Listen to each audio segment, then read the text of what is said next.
So you can have the perfect model, right? A 10-point discount on valuation, clear path to market, and still have the deal go sideways and result in a zero. Why? The single greatest variable in any deal isn't in the data room. It's in the leadership team's ability to actually execute the plan that you underwrote through the management and the talent force. Relying on gut feel here is the biggest gamble in private equity. Using a NASCAR or Formula One racing analogy, it's like having a team of mechanics and engineers inspect every inch of a high-performance race car. But if the driver is unskilled, reckless, or the pit crew doesn't work together, you'll lose the race, right? Hi, I'm Jerry McDonough, and I'm the founder and managing director of NextArc Leadership Solutions. And for the past 30 years now, I've worked with leading PE firms like Thomas H. Lee and Ridgemont Equity Partners, FTV Capital, Madison Dearborn, and others to quantify human capital risk and due diligence and build day one human capital acceleration plans. What I'm talking about here is what I call the gut feel fallacy.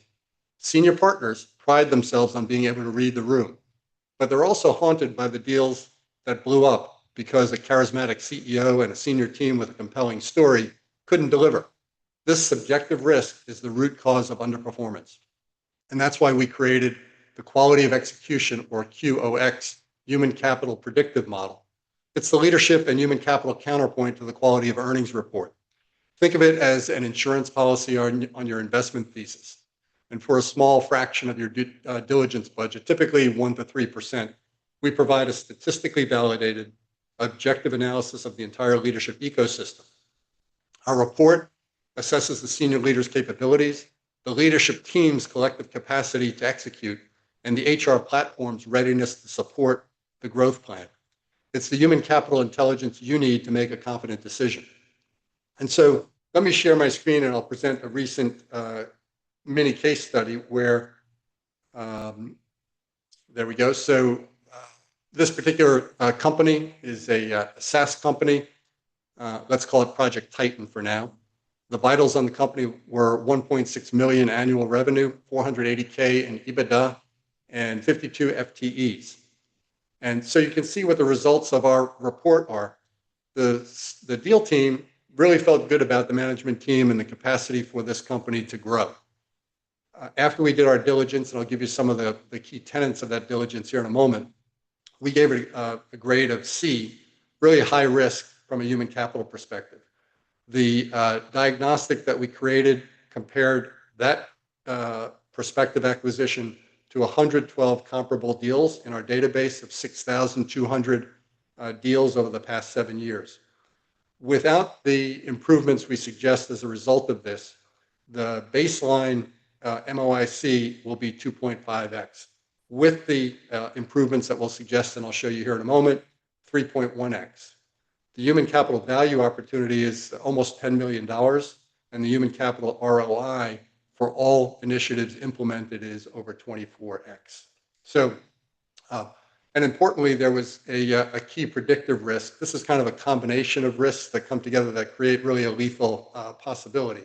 The combination of a low leadership score, in this case, for this particular company, and a moderate culture score has a 78% correlation with product delays and key technical talent loss in high-growth SaaS companies. So that was one of the predictive flags.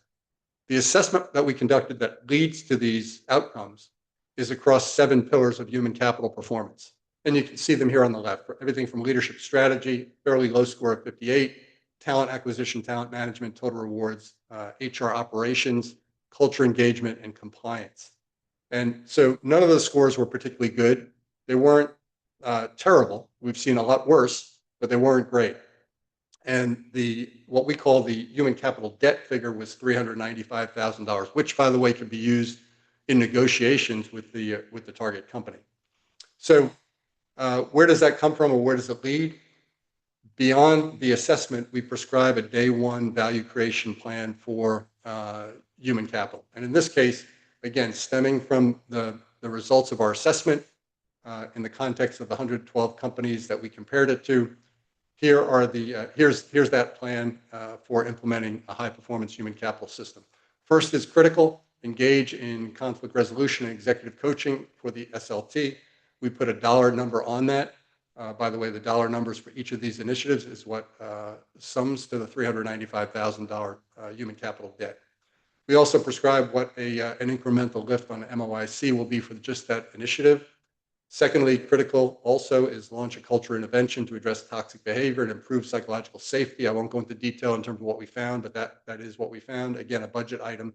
I won't go through all of these, but this would become your day one plan for improvement to get that kind of result over the hold period. And so before your next investment and your investment committee meeting, I urge you to ask yourself, is your conviction in this team based on data or just hope? If you want data to support your intuition, let's talk. Click the link in the comment below or at the top of my LinkedIn page to schedule a confidential discussion. Thank you.